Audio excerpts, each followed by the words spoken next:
여러분과 함께 오늘 요한복음 16장 33절 말씀을 가지고 함께 나눌 설교의 제목은 세상을 정복하는 승리의 삶입니다. 우리 한번 설교의 제목을 함께 읽도록 하겠습니다. 시작. 세상을 정복하는 승리의 삶.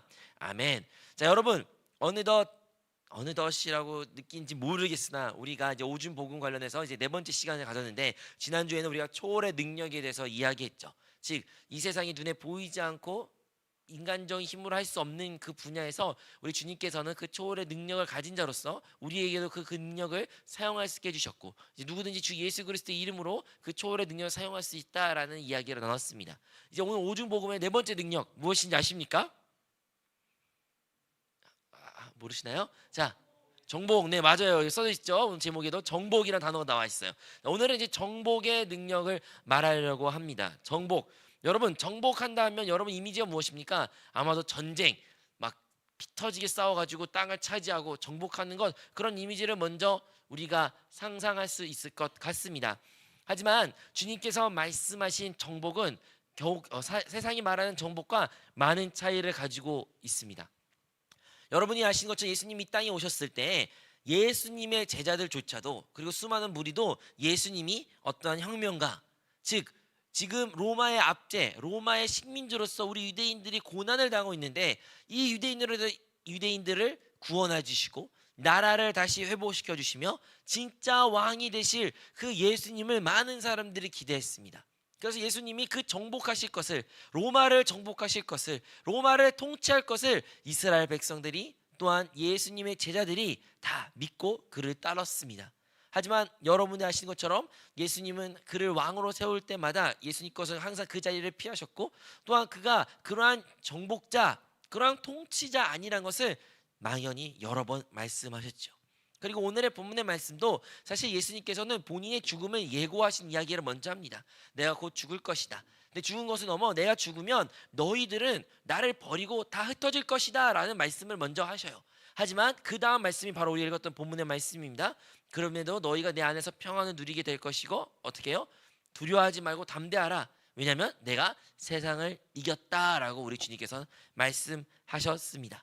우리 예수님께서는 이 땅을 살아가실 때 당시 종교 지도자들의 많은 반대가 있었고요. 로마 제국의, 또한 로마 군사들의 또한 많은 감시가 있었고요. 흔히 말하는 지혜자, 지식인, 율법학자들로부터 많은 핍박을 당하셨고, 세상의 모든 죄인들과, 또한 심지어 예수님은 이제 사망으로, 죽음으로 매몰렀던 그런 큰 위기의 순간에도 있었습니다. 하지만 우리 예수 그리스도께서는 그 모든 위기 싸움 가운데 항상 승리하셨고 그 모든 것을 정복하셨으며 그 승리를 우리에게 허락하신 줄로 믿습니다. 그 승리는 어떤 승리예요? 세상 사람이 생각했던 어떤 나라가 회복되는 그런 승리가 아니라 눈에 보이지 않던 하나님의 통치, 하나님의 나라를 회복시켰던 하나님의 역사를 예수님을 통해서 이루셨던 것입니다. 즉 예수님께서 이 세상을 정복하신 것은 눈에 보이는 만물의 세계를 정복하는 것이 아니라 그 눈에 보이지 않는 참된 실존인 그 영적 세계를 정복하셨던 분이 우리 주 예수 그리스도시라는 것입니다. 그 세상을, 이 눈에 보이지 않는 사탄과 사망을 정복하신 우리 예수님께서 이제 제자들에게, 그리고 우리에게 말하는 것입니다. 담대하라. 왜 담대할 수 있다는 것이에요? 내가 세상을 이겼노라. 그러면 예수님께서 세상을 이기셨기에 우리는 담대할 수 있는데, 어떠한 부분에서 우리가 그러면 그 승리를 누릴 수 있을 것인가요? 오늘의 본문 말씀, 우리 먼저 생각하는 첫 번째는 예수님이 말씀하셨죠. 바로 어려움과 환난과 고난이 너희에게 닥칠 것이다. 세상에 이러한 것이 있을 것이다 라고 분명히 예수님은 제자들에게 말씀하셨어요. 그래서 우리도 기억해야 되는 것은, 이 세상에 살면서 예수님을 믿으면 고난과 환난이 없어질 것이라는 그런 환상은 버려야 됩니다. 아니요, 반대예요. 예수님을 믿었기에, 예수님을 믿으니 이 세상은 더욱더 우리를 더 미워할 것입니다. 이 세상은 예수님을 미워하고 증오한 것 같이 이제 예수님을 따르는 우리조차도 미워하고 증오하며 우리를 죽이려 했던 것을 예수님께서 분명히 우리 보고 알라고 말씀하신 것이죠. 하지만 그럼에도 불구하고 예수님께서 말씀하신 것은 담대하라는 거예요. 담대하다, 흔들리지 말라는 거예요. 너의 믿음을 굳세게 하여라. 세상이 너를 미워하고 세상에서 너의 환난을 당할지라도, 고난과 핍박이 있을지라도 너의 믿음 흔들리지 말아라. 담대하라라고 주님께서 우리에게 명령하시면서 그 이유를 바로 내가 세상을 이겼다라고 주님께서 말씀하신 것입니다. 그 말인즉슨 예수 승리가 곧 누구의 승리라는 것이에요? 나의 승리, 우리의 승리. 자, 예수의 승리는 누구의 승리? 나의 승리. 자, 시작했습니다. 예수 승리는 네. 이 말씀을 통해서 우리 알 수 있는 것은 내가 세상을 이겼다라는 그 말씀은 곧 내가 세상을 이겼기에 너희가 내 안에 있으면 너희도 이 세상을 이길 수 있다라는 것을 의미하시는 것입니다. 그래서 우리 보고 담대하고 두려워하지 말라는 것이에요. 자, 그렇다면 우리가 오늘 정복의 능력에 관해서 세상을 정복할 수 있는 그 방법에 대해서 한번 나누려고 하는데, 그렇다면 실질적으로 예수님이 이 세상을 정복하셨어요. 그것까지 인정해요. 뭐 예수님은 슈퍼맨 같은 분이시니까, 하나님의 아들이시니까, 불가능한 건 없으신 분이시니까 뭐 예수님이 세상을 정복한 건 이해하겠어요. 지혜자들을 다 누르시며 어떠한 송치자들과 어떠한 사람들에게 굴복 안 당하시며, 그래 예수님은 그럴 수 있는데 나는 진짜 그럴 수 있을까? 여러분 진짜 세상을 정복하실 수 있습니까? 예수님과 같이 이 세상을 정복하고 이겼다고 담대하게 말할 수 있는 그러한 사람이십니까? 그러면 어떻게 우리가 그런 사람이 될 수가 있는 것일까요? 첫 번째, 우리가 이 세상을 정복하려면, 또한 이 정복의 능력을, 예수 그리스도 안의 정복의 능력을 우리가 누리려면 무엇을 알아야 되냐? 첫 번째는 우리 예수님 말씀하신 것처럼 우리는 마음을 강하게 하고 두려워하지 말아야 됩니다.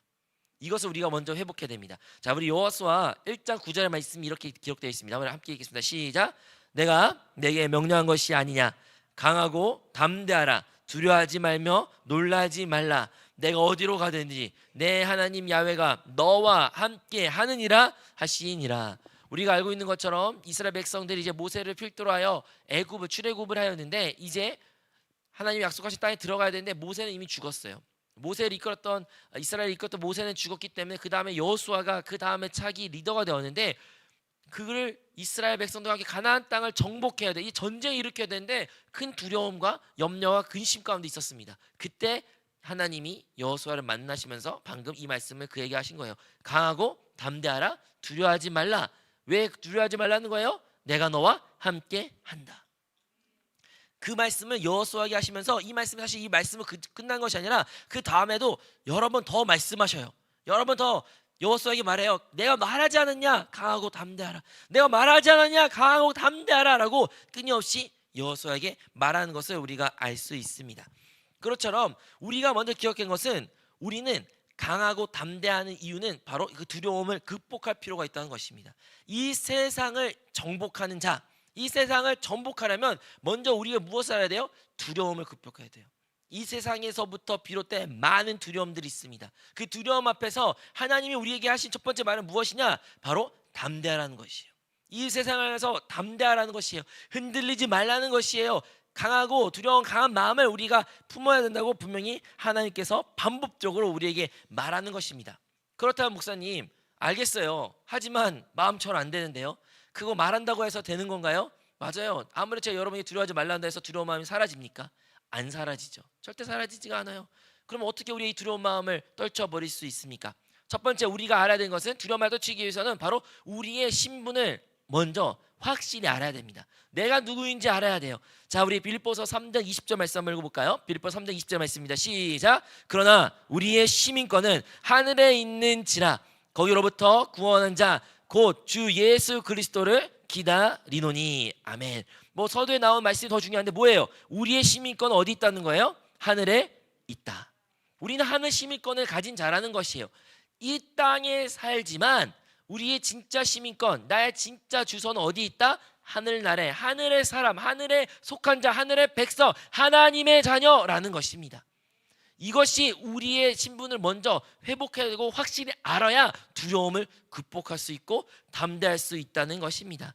여러분, 우리가 이 땅에 살아가면서 착각하는 것이, 우리는 이 땅에서 이 땅에 속한 자로서 이 땅의 것만 바라보고 사는 자들이에요. 하지만 전혀 그럴 필요가 없다는 것이죠.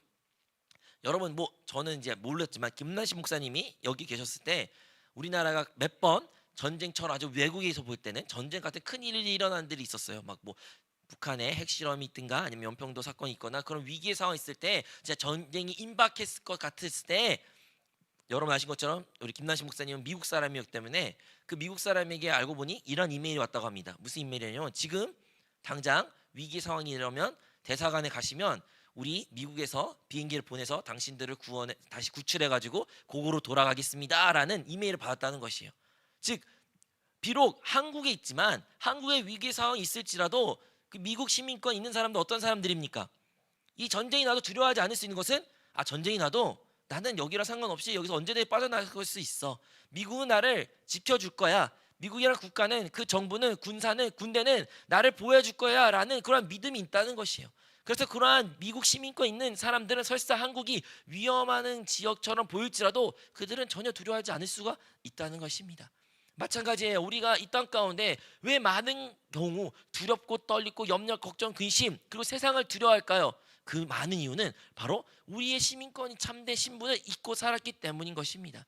우리의 참된 신분을 안다면, 우리가 진짜 하늘의 백성이란 걸 안다면, 이 하늘의 백성에 속한 자로 안다면 세상, 이 하늘에 비하면 보잘것없는 이 세상에 어떠한 말과 환난과 시기가 있을지라도 우리는 그것을 전혀 두려움으로 보는 대상이 아니라는 것을 우리가 깨달아야 될 줄로 믿습니다. 첫 번째, 우리의 시민권을 알아야 돼요. 두 번째, 우리를 뭘 기억해야 되냐면 주님이 우리와 언제나 함께 하심을 우리는 기억해야 됩니다. 마태복음 28장 20절의 말씀입니다. 우리 함께 읽겠습니다. 시작. 내가 너희에게 분부한 모든 것을 가르쳐 지키게 하라. 볼지어다 내가 세상 끝날까지 너희와 항상 함께 있으리라 하시니라. 아멘. 예수님께서 말씀하셨죠. 내가 너희와 언제까지? 세상 끝날까지 너희와 함께 있다. 그러니까 두려워하지 말라라고 분명히 말했습니다. 여러분, 많은 사람들이 두려움을 느끼곤 합니다. 저가 많은 사람이 두려움을 느끼는데 저희도 자녀가 있어서 그 자녀도 많은 경우에 두려움을 느껴요. 많이 두려워해요. 하지만 그 자녀가 두려움에서부터 극복할 수 있는 방법 중에 하나가 있는데 그것은 무엇이냐면 다름 아니라 부모님과 함께, 엄마와 아빠와 함께 있으면 전혀 그 상황이 두려워하지 않습니다. 너무 피부에 안 왔죠? 기억 안 나세요? 한번 생각해 보세요, 여러분. 어릴 때 막 화장실을 가야 되는데 어두워요, 빛이 없어요. 그래서 화장실 가고 싶은데 말인데 화장실 가고 너무 급한데 너무 무서워서 못 가요. 그러면 누굴 찾습니까? 엄마 아빠를 찾죠. 그리고 엄마 아빠도 그 새벽이니까 불 켜는 거 귀찮으니까 그냥 가요. 그냥 그렇게 어떻게 가서 화장실을 보고 다시 돌아옵니다. 근데 그 아이는 그때는 전혀 두려워하지 않아요. 그리고 본인이 해야 될 볼일도 잘 보고 돌아옵니다. 왜 그럴 수 있을까요? 분명히 두려워가지고 아무것도 못했고 소리 질렀던 그 아이일지라도 그가 바로 옆에 나와 함께하는 부모님이, 나와 함께 엄마 아빠 있다는 것을 안므로써 그 두려움이 바로 사라진다는 것입니다. 우리도 마찬가지에 이 세상 가운데 우리가 두려워하고 우리가 근심과 걱정으로 살아가는 많은 이유 중 하나는 우리가 그 순간 나와 함께 하신 주님을 잊고 있기 때문입니다. 하지만 우리가 다시 주님께서 말씀하신 것처럼 담대하라, 담대하라, 두려워하지 말라, 이 말씀에 우리가 순종하고 우리 삶 가운데 적용하기 위해서는 무엇을 기억해야 된다? 주님이 항상 나와 함께 계신다. 세상이 끝날까지 나와 함께 하신다. 그 성령 하나님을 우리 모두 기억해야 될 줄로 믿습니다. 함께 했다, 그걸로 부족한 사람이 있어요. 가끔씩 엄마 아빠의 능력을 좀 의심할 수도 있고요, 엄마 함께 있다는 거 도움이 안 된다고 생각할 수도 있어요. 하지만 우리의 하나님은, 우리의 참된 아버지는 능력 없으신 분이 아니라 친히 우리에게 모든 필요를 공급하시고 가르쳐주시고 알려주신 분이라는 것도 우리는 기억해야 됩니다. 우리 한번 요한복음 14장 26절 말씀입니다. 읽겠습니다. 시작. 보혜사 곧 아버지께서 내 이름으로 보내실 성령 그가 너에게 모든 것을 가르치고 내가 너에게 말한 모든 것을 생각나게 하리라. 아멘. 우리가 왜 이 세상 가운데 두려워할까요? 왜 근심과 걱정과 염려를 하며 살아갈까요? 왜 환난이 우리는 피하고 싶을까요? 왜냐하면 우리는 그것 가운데 흔히 말하는 패닉 상태에 놓여 있다고 생각합니다. 패닉이 뭡니까? 생각나지도 않고 무엇을 해야 될지도 모르겠고 그냥 덜덜덜 떨는 그 상태를 말하는 것이죠. 근데 우리 주님께서는 무엇을 말합니까? 내가 너희와 항상 떠나지 않는 것을 넘어서 그 상황 가운데 내가 너에게 모든 것을 알려주겠다, 모든 것을 가르쳐주겠다, 모든 것을 내가 말하게 해주겠다라고 우리 주님께서 우리에게 약속하신 것입니다. 그러므로 첫 번째, 이 세상을 정복하기 위해서는 먼저 이 세상을 향하여 담대해야 되는데 어떻게 할 수가 있습니까? 세 가지. 바로 우리가 참된 시민권, 하늘나라 시민권이라는 자를 알아야 되고, 두 번째는 우리는 주님이 나와 언제나 함께 하신 것을 알아야 되며, 또한 그 함께 하신 주님이 성령 하나님이 우리의 모든 것을 가르치시고 알려주시고 인도하신다는 것을 우리는 기억해야 될 줄로 믿습니다. 그 성령 하나님 우리 안에서 기름 부음으로 지금 여러분 안에서, 우리 모든 사람 하나 안에서 인도하고 계셔요. 말씀하고 계시고 성령 기름 부음 함께 한다는 것을 우리 다시 한번 기억해야 될 줄로 믿습니다. 자, 그렇다면 주님이 말씀하신 것처럼 이 세상 전복하기 위해서는 우리가 담대해야 돼요. 네, 이제 담대해져요. 담대한 믿음을 생겼습니다. 그래, 주님이 나와 함께 있어. 그래, 한번 세상을 붙자. 이러한 마음이 생겼습니다. 그렇다고 해서 우리가 세상을 정복했다 말할 수는 없을 거예요. 그렇다면 이 세상을 정복하는 것은 어떠한 대상으로 대해서 말하는 걸까요? 이 세상을 누구를 말하는 걸까요? 누구를 말하는 걸까요? 근데 사실 이 세상은요, 모든 것을 말하는 겁니다. 모든 것. 이 세상은, 이 세상 여러분 아는 그 모든 것이에요. 그것이 여러분의 가정이 될 수도 있고요, 학교의 생활일 수도 있고요, 직장 생활일 수도 있고요, 사업장일 수도 있고요, 우리 대한민국일 수도 있고, 이 지구 환경 모든 것에 포함될 수도 있습니다. 이 세상을 우리가 다 정복해야 되는데 그 분야에 어떻게 우리가 정복할 수가 있을까요? 어떻게 살아야 그들을 정복했다라는 표현할 수 있을까요? 그것은 주님이 이 세상을 정복했던 방법을 알아야 됩니다. 우리는 왕이 정복자라고 생각해요. 왕같이 다스려야 정복자처럼 보인다고 생각합니다. 근데 우리 주님은 신이 왕이셨지만 어떻게 이 세상을 정복하셨습니까? 그 누구보다도 낮고 낮은 모습으로 다른 이들을 가장 천한 자리에서 예수님의 제자들의 발을 씻으면서까지 그들을 섬기셨던 모습으로 보이셨어요. 그 섬김의 자세로 그 왕의 위치에서 이 세상을 정복하셨고 이기셨던 것입니다. 그것이 주님의 승리의 이 세상을 이기는 방법이었어요.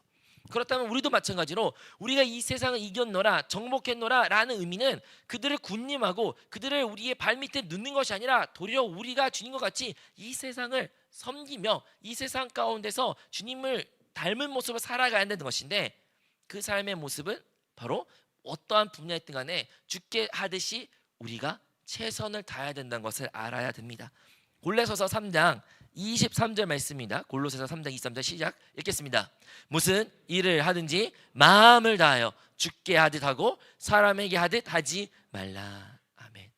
여러분, 이 세상을 정복하기 위해서는요, 우리는 어떠한 삶을 살아야 되냐?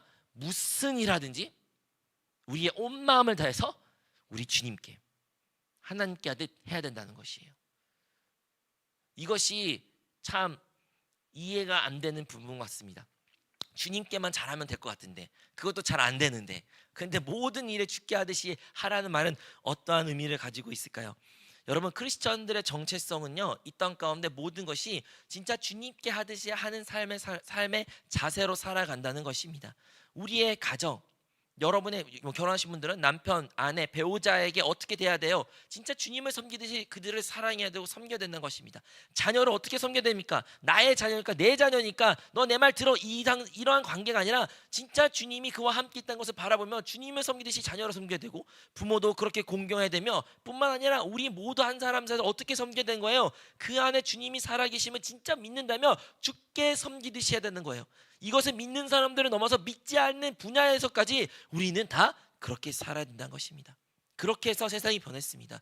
여러분, 우리가 아는 것처럼 기독교가 심한 핍박과 박해를 받았습니다. 초대교회는 그렇게 수많은 순교자가 있었습니다. 그럼에도 불구하고 수세기 만에 그 기독교가 로마의 국교로 변화된 역사가 나타났는데 어떻게 그게 가능합니까?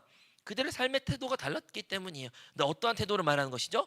그들은요, 다른 사람들과 다르게 방탕하지 않았고 항상 근면 성실 또는 진짜 열심히 살았는데, 왜 어떠한 모습으로 사는 것처럼 마치 주님을 섬기듯이 그 하나님을 섬기는 마음으로 어떠한 분야에 최선을 다했기 때문에 결국에는 그 로마란 제국이 변화된 역사를 우리가 알고 있지 않습니까? 그것이 초대교회를 끝나는 것이 아니라 오늘날도 우리가 이 세상을, 여러분의 가정을, 여러분의 학교를, 직장을, 사회를, 이 대한민국에 변화할 수 있는 유일한 방법은 바로 우리가 모든 분야에 있어서 주께 하듯이 할 때에 그 변화가 나타나는 것을, 그리고 우리가 그들을 정복할 수 있다는 것을 기억해야 될 줄로 믿습니다. 여러분, 우리는 작은 일에서도 최선을 다하는 삶을 살아야 돼요. 하나님을 믿는다 해서 막연한 이야기만 하는 것이 아닙니다. 정말 작은 일일지라도 주님께 충성하는 그 일에 충성을 다하는 것이 진정으로 모든 것을 정복할 수 있는 사람의 삶의 모습인 것입니다. 교회 봉사도 마찬가지예요. 이것을 봉사가 크고 작고 높에 있는 위치와 낮은 위치 이러한 것을 따지는 것도 아니지만, 설사 그러한 것을 보일지라도 우리가 해야 되는 것은 맡은 바에 작은 일에 충성을 당할 때 우리 주님께서는 더 많은 것을 맡긴다는 것을 우리는 기억해야 될 줄로 믿습니다. 여러분, 시간이 나에게 기회가 있었는데 그때 잘하겠지, 그게 것이 아니라 그냥 오늘 이 순간에 우리는 최선을 다해야 한다는 것입니다. 우리가 잘 알고 있는 것처럼 마틴 루터, 종교 개혁을 일으켰던 마틴 루터를 기념하는 이제 그런 기념관이 있는데, 그 기념관 그가 먹었던 여관이거든요. 여관 앞에 사과나무가 하나 심겨져 있는데 그 사과나무에 마틴 루터의 이런 글귀가 적혀 있다고 합니다. 여러분, 우리가 잘 알고 있는 것처럼 내일의 지구의 종말이 온다 할지라도 나는 오늘 한 그루의 사과나무를 심는다라는 말이 있습니다. 이 말의 의미 무엇이에요? 설사 내일이 지구가 망해도, 내일이 내가 오늘 했던 모든 것이 의미가 없을지라도 오늘 나에게 주어진, 그리고 내가 할 수 있는 그 모든 일에 최선을 마치 주님께 하듯 한다면 그것이 이 세상을 정복할 수 있는 능력이라는 것입니다. 세상에서는 이 능력을 결코 가질 수가 없습니다. 오직 예수 그리스도를 영접한, 예수님을 믿고 예수님을 따르는 자들에게만 주어지는 능력이라는 것을 우리 모두 기억하시길 바라겠습니다. 여러분, 우리가 이런 삶을 살아갈 때 비로소 하나님께서 영광 받으십니다. 여러분, 하나님 영광 받는다고 해서 너무나도 거창하게 생각하시지만 거창한 것이 결코 아니에요. 내 가정에서, 내 부모님과의 관계에서, 나의 친구와의 관계에서, 가까운 관계에서부터 만약에 거기에서 주께 하듯이 섬길 수 있는 모습이 없다면 결코 우리의 삶 가운데 그리스도가 나타나지 않을 것입니다. 그렇기에 우리의 모든 삶 분야 가운데 주께 하듯이 충성하며 주께 하듯이 최선을 다하며 주님을 살아내는 우리 모든 성도가 되어야 될 줄로 믿습니다. 자, 그렇다면 첫 번째 담대해야 된다 했고요. 두 번째는 어떻게 해요? 모든 일에 주께 하듯이 하면 된다라고 얘기했습니다. 근데 세 번째, 우리가 기억하면 주께 하듯이 한다. 그래요, 주께 하듯이 내가 열심히 할게요 라고 하는데 그 열심히라는 것은 어떻게 할 수가 있는 거예요? 왜냐하면 목사님, 그게 쉽지가 않아요. 하루 이틀, 하루도 하기도 어려운데, 한 번도 하기도 어려운데 어떻게 이게 가능합니까? 불가능한 거 아닌가요? 어떻게 주님 하듯이 모든 사람들에게 모든 일에, 나의 공부와 학업과 가정생활과 가정일과 모든 일에 어떻게 내가 주께 하듯이 그런 삶을 살 수가 있을까요? 라고 여러분 말할 수가 있어요. 맞아요. 그렇다면 왜 우리가 그런 삶을 하지 못합니까? 가장 큰 이유는 무엇입니까? 거창하게 육신 때문에, 죄 때문에, 우리 옛사람의 모습 때문에 다양한 말로 말할 수 있지만 그냥 실질적으로 왜 우리가 그런 삶을 못 삽니까? 그것은 우리가 게으르기 때문이에요. 인정하십니까? 여러분, 게으르기 때문이에요. 우리가 게으릅니다. 그리고 주님께서는 게으른 것을 심히 나무라십니다. 게으른 자를 슬피 울며 어두운 곳에 이를 갈게 만드시는 그 주님의 말씀처럼 주님께서는 게으름을 악으로 생각하십니다. 자, 우리가 게으르기 때문에 죽게 하듯이 못하는 것이에요.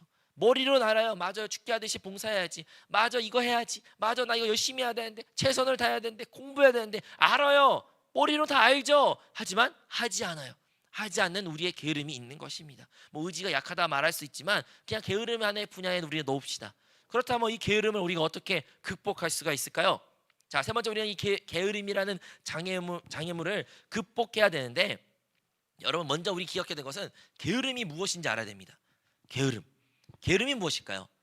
여러분 생각에는, 우리가 생각하기에는 게으름은 아무것도 하지 않는 것, 그죠?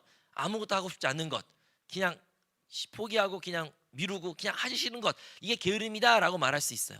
자, 여러분, 게으른 사람의 대명사 생각나는 인물이 누구 있습니까? 게으름, 뭐가 있을까? 게으름. 예를 들어 컴퓨터 게임만 하는 사람, 되게 게으른 사람처럼 보이죠? 자기 할 일 안 하고 게임만 하는 사람. 아니면 좀 더 심각하게 얘기해 볼까요?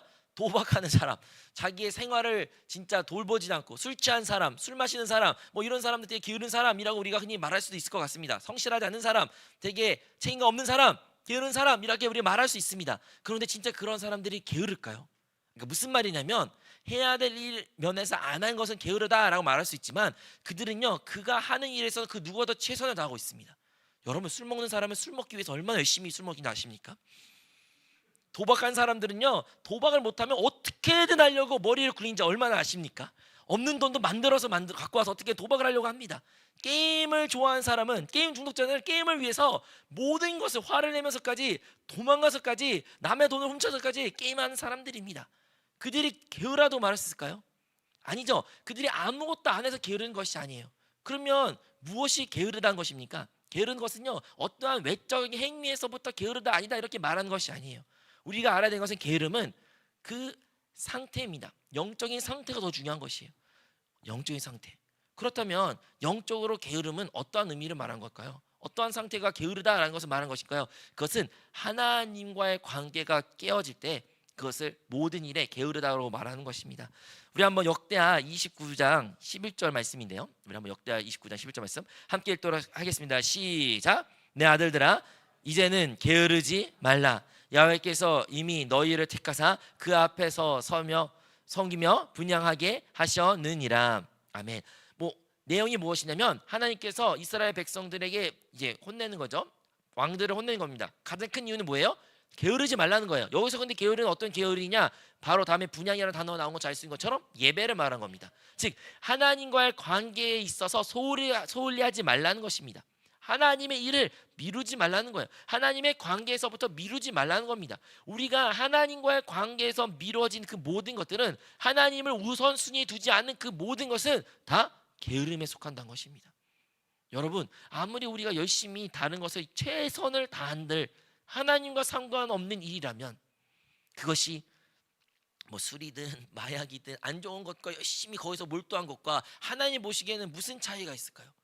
세상 보기에는 똑같이 보일 수 있겠지 모르겠으나 하나님 보기에서는 모든 그 헛된 일들을 게으르다고 보는 겁니다.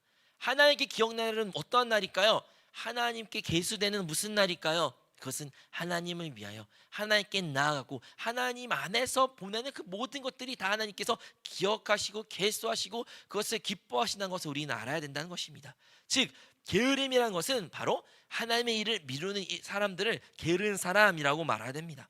그렇다면 우리가 하나님의 이 관계를 방치함으로써 하나님께 최우선 두지 않고 다른 것에 우리의 마음을 빼앗겨 우리의 이런 게으른 모습을 어떻게 회복할 수가 있을까요? 그것도 마찬가지예요. 우리의 정체성을 알아야 되는 거예요. 우리는 하나님께 어떤 사람을 불렀다? 하나님의 자녀로서 하나님을 예배할 수 있는 자로서 불렀다는 것을 우리는 기억해야 됩니다. 우리의 삶의 이유는 무엇이다? 하나님을 예배하는 것이에요.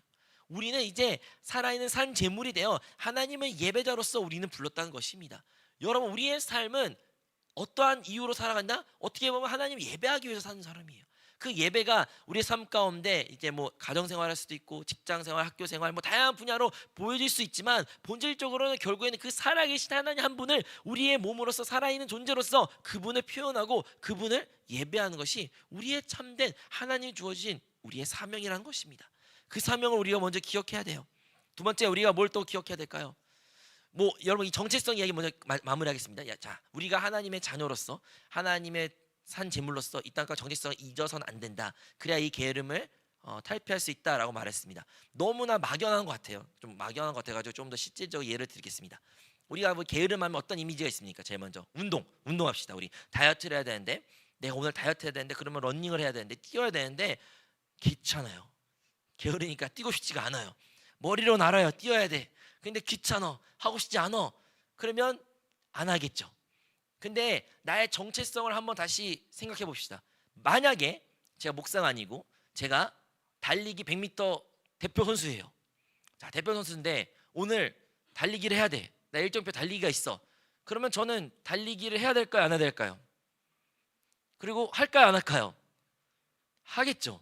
그죠? 여러분이 어떤 대표 선수로서 그거에 책임감 있고 그것에 내가 정말 자신감 있고 이렇게 뭐랄까요? 자랑스러워한다면 내가 맡은 그 위치, 그 이름을 위하여 내가 해야 되는 일을 우선순위를 그것을 가장 먼저 둘 것입니다.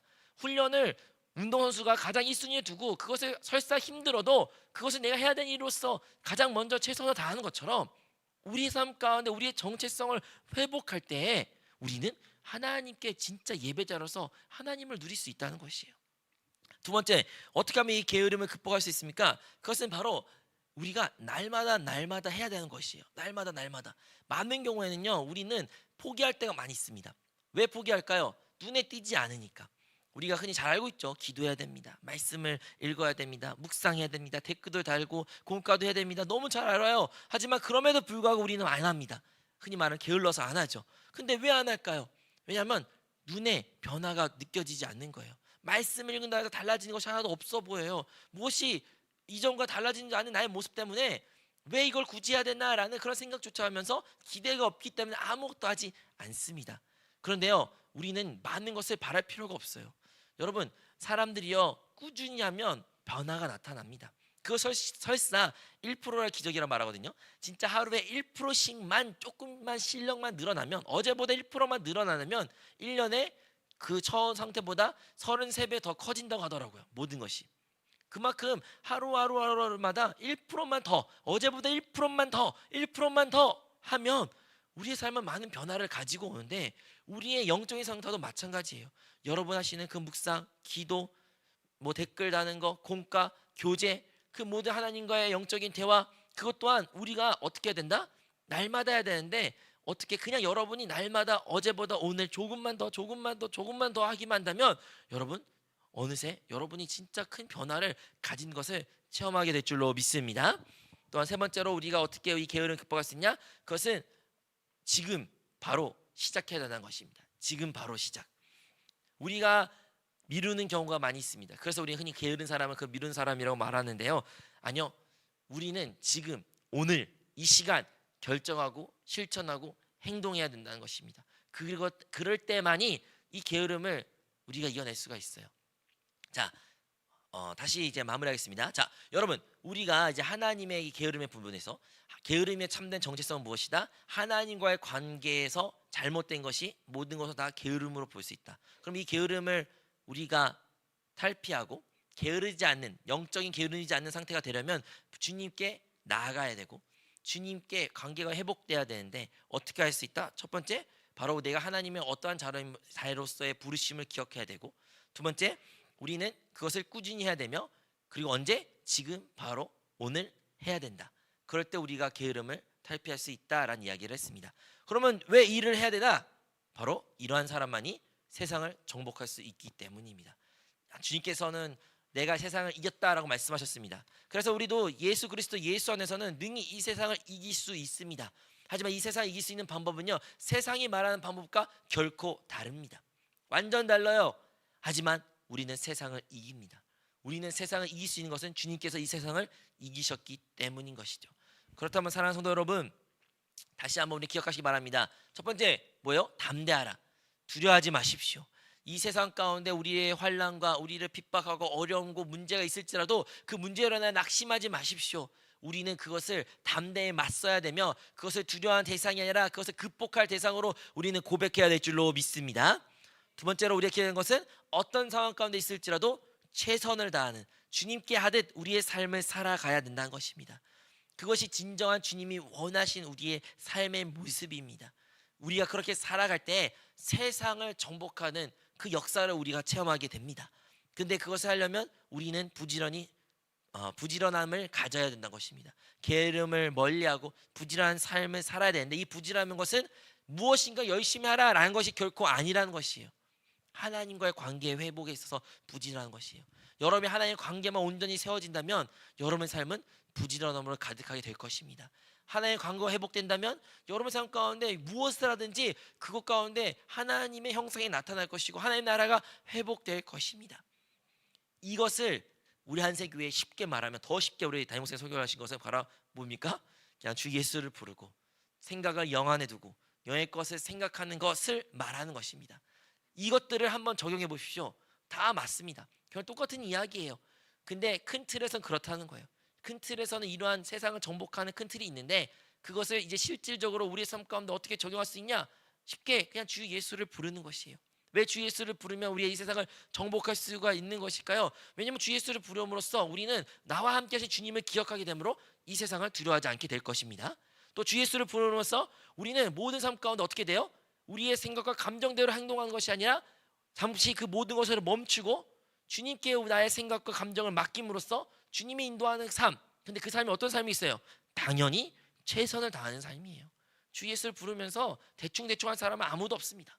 주 예수를 부르면요, 그 모든 일에 최선을, 혹은 싫은 소리 들을지라도 참고 인내하고 못 들은 척하며 그 모든 상황 가운데 최선을 다하게 될 것입니다. 주 예수를 부르면요, 우리의 게으름은 떠나갈 수밖에 없어요. 주님이 나와 함께 계시는데, 주님이 지금 여기 계시는데, 주님이 나를 보고 계시는데 어찌 우리가 가만히 있을 수 있겠습니까?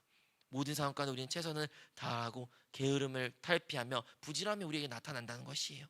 뭐 주 예수뿐만 아니라 생각을 영에 둔다, 영의 것을 생각한다, 뭐 성령을 호흡한다, 마신다, 모든 것도 상관없어요. 그 무엇인가를 이걸 한번 적용해 보십시오.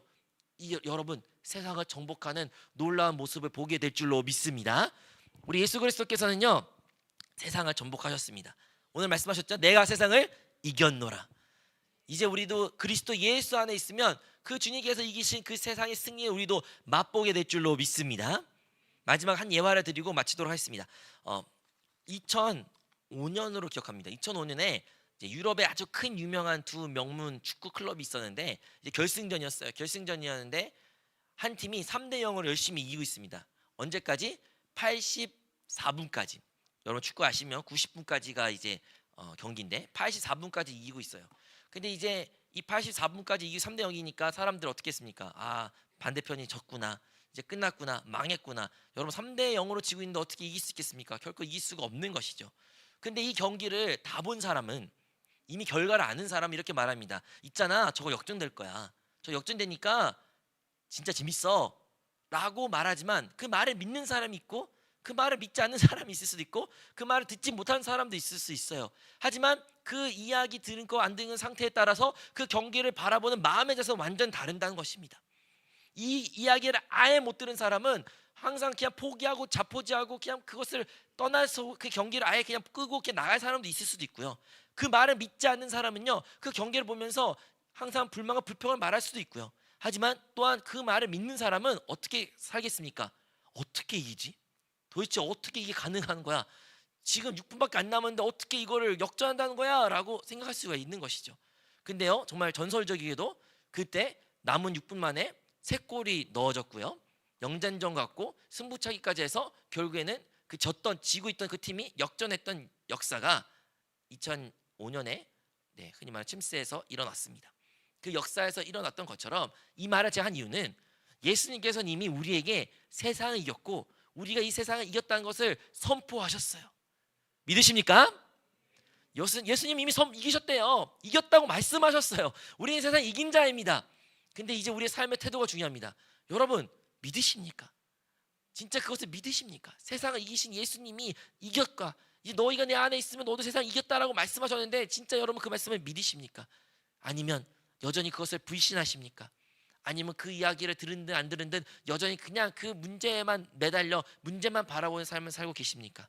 우리 모두 다시 한번 말씀을 근거하여 예수 그리스도의 말씀을, 진리의 말씀을 붙잡고 신뢰하고 그 말씀 안에 거하고 주님 안에 거하는 삶으로 말미암아 이 세상을 정복하는 우리 모든 성도가 되시기를 주님으로 축복합니다.